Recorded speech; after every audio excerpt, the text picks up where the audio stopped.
Hey friends, welcome back. If you joined me for last week's episode, you know that we took a deep dive into reflecting on the past year, celebrating your wins, learning from challenges, and looking at the areas that were distracting you. Today, I'm so excited to bring you part two of this special series. It's all about year-end planning for entrepreneurs, and we're going to take everything we learned from reflecting and turn it into a plan to set yourself up for an incredible year ahead. This episode is about visioning, goal setting, and planning, taking your reflections and turning them into intentional actions. It's time to create a vision for where you want to go, break it down into practical steps that will make your dreams a reality. So if you haven't already listened to part one, I encourage you to pause this, go back and take the time for reflection, because today is about using that insight to take action. So grab your journal, your favorite cozy drink, and let's get ready to map out your best year yet. Before we dive into visioning and planning, I want to take a minute to acknowledge something that comes up a lot when it comes to planning: resistance. Some people are natural planners and they love the process of mapping things out. But for others, planning itself can feel like an overwhelming task that's easier to avoid. It can be daunting. It requires your time, your focus, and your attention. And sometimes it feels simpler to just fly by the seat of your pants. So if you've ever felt that way, you're not alone. I get it. Sometimes planning feels like too much, especially when you're juggling everything else life throws at us. But I'm here to tell you that a little bit of planning can go a long way in creating the focus you need to feel less overwhelmed in your business. My specialty, of course, is helping people become consistent content creators by repurposing content and setting up systems that work. But this comes from my background as a certified online business manager, and I'm setting time, and I've seen it time and time again how powerful it is when we take a bit of time to get intentional with where we're headed. And let's begin to talk about visioning, a word that gets thrown around a lot, but it's so important. And when I say visioning, I'm talking about getting crystal clear on what you want your next year, your next 3 years to look like. This is letting yourself dream big without the limits of the how. It's about tapping into your deepest desire for your life and your business. I want you to take a moment right now and picture it. Where do you want to be a year from now? What kind of business do you want to be running? Who are you serving? How are you spending your time? What does balance look like for you, both you in your personal life as well as in your business and your work? For me, when I do this visioning exercise, I'd like to take it even further. Not just what I want to achieve, but how I want to feel. I want you to get specific here. How do you want to feel when you sit down to work every day? How do you want to feel about the impact you're making with your clients? How do you want your day-to-day life to feel? Energetic, calm, purposeful. What's that feeling that you desire? Once you've got that vision in your mind, I want you to write it down. Describe it in detail. Put it on paper so it's no longer just a daydream for you, but something you can look at, touch, and use as a guide. All right, now you've got a clear vision of what you want the next year to look like and feel like.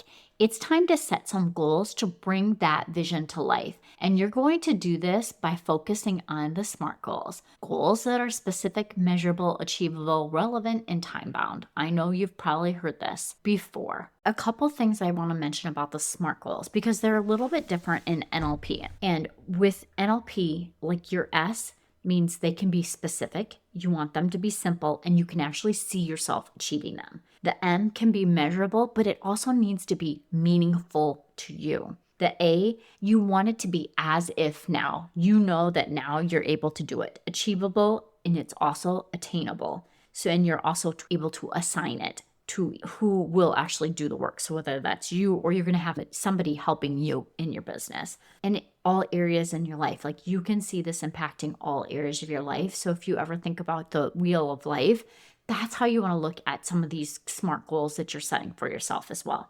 And of course, actionable is also that we can look at. as well. So being able to be assignable and realistic.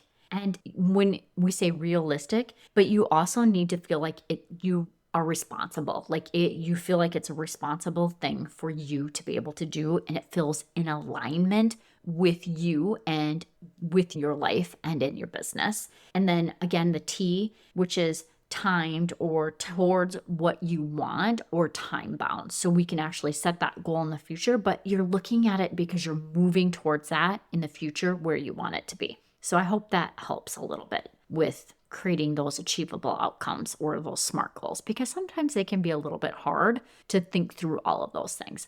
But I want you to think about what you want more of in your business and your personal life. Maybe you want more time freedom, or you want to work with a certain number of clients each month. Or maybe you're looking to launch that new group program that's been on your heart. I know I carry things around on my heart for so long before I actually put it out into the world sometimes. But whatever it is, write it down and let's make it specific. So for example, instead of saying, I want more clients, make it SMART. I will enroll 3 new coaching clients each quarter. So instead of, I want to launch a new course, make it, I will launch a new 8-week group coaching program in May. When you make your goal specific and measurable, you give yourself a clear target to aim for. Let's take those goals and break them down into quarterly projects. I know I mentioned this in part 1, but it bears repeating. The key to avoiding overwhelm is focus. If you have 3 big projects you want to accomplish over the year,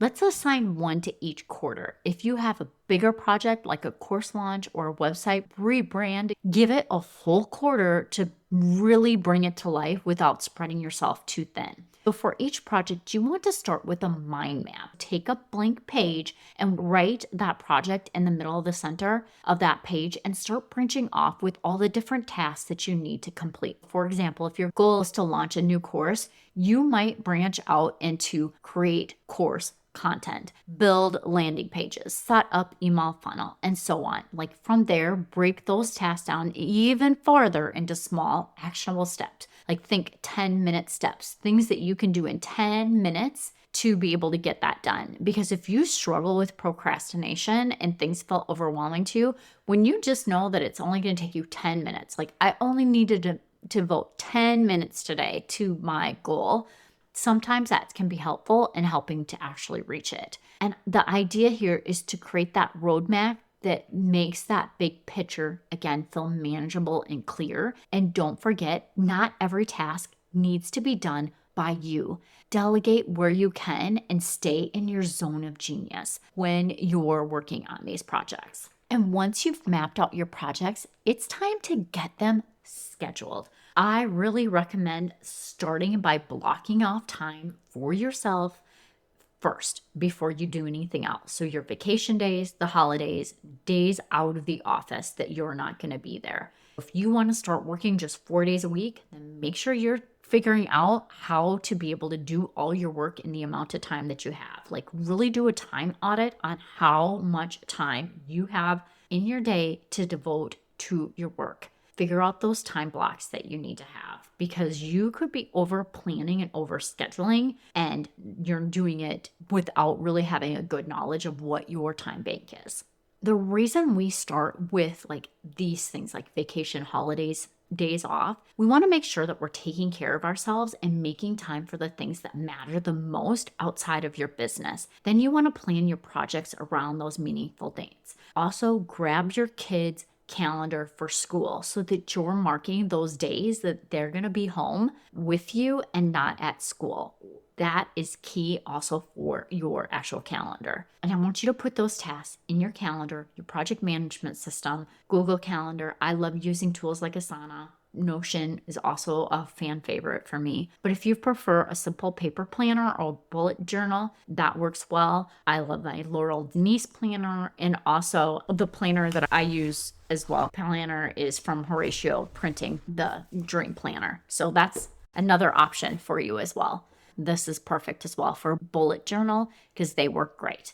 But the key is to give each task a deadline and create a visual representation of what's ahead so you know where to focus your energy. That way you're not having to make that decision every single day when you sit down at your desk. What am I going to work on today? What do I need to accomplish? You already know because you've laid out those big rocks or those big things that you want to accomplish in your business right now when we're doing our yearly planning. And one last thing I want to leave you with before we wrap up today is commitment. Setting goals and making a plan is only part of the process, friend. The real magic happens when you commit to taking consistent action. I want you to ask yourself, are you fully committed to achieving this goal? If the answer is yes, then great. If it's not, it's time to adjust that goal into something that you're ready to go all in on. Because if you're not 100% committed, like when we talked about those 10-minute tasks, if you're like, no, you're not willing to do this in 10 minutes a day. If you're not willing to set aside 10 minutes to an hour every single day on reaching your goals, is that really truly meaningful to you? And that's part of your SMART goal, like your M. Is that goal meaningful to you?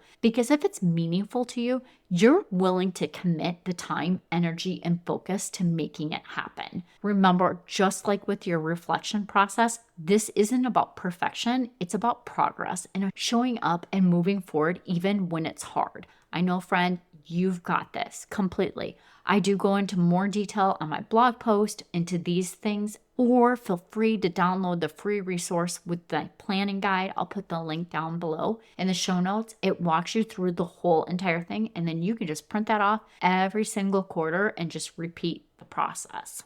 I want to thank you so much for spending time with me. I know how valuable our time is. It's non-renewable. So as you are setting up your vision and plan for the year ahead, you've already taken such an important step by showing up and doing this work. So don't let it fade. Now's the time to take that time to map out and put it into action. And friend, if you found today's episode helpful, please share it with a fellow coach or entrepreneur who could use this little extra encouragement in their planning process. And if you're ready to dive deeper, I do offer a 90-minute one-on-one SMART goal planning session along with a week of Voxer support to help you turn your vision into a clear, actionable plan. Until next time, take care of yourself, keep moving forward, and remember you are capable of creating an amazing year ahead. Thank you so much for listening. I appreciate you, and I hope you make it a wonderful week.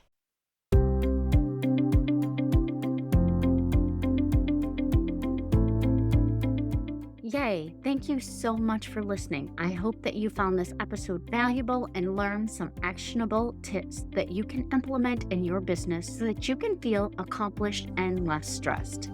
If you enjoyed this show, please take a quick minute to share this with your business bestie, subscribe, and leave a review. It helps me reach more business owners just like you. And if you have any questions or topics you'd like me to cover in future episodes, please reach out to me on my website. I've created a form just for you. Remember, with the right system and mindset, you can achieve the success your heart desires. Thank you for tuning in. I look forward to chatting with you next time. I appreciate you, and I hope you have a wonderful week. And don't forget, let's grow, friends.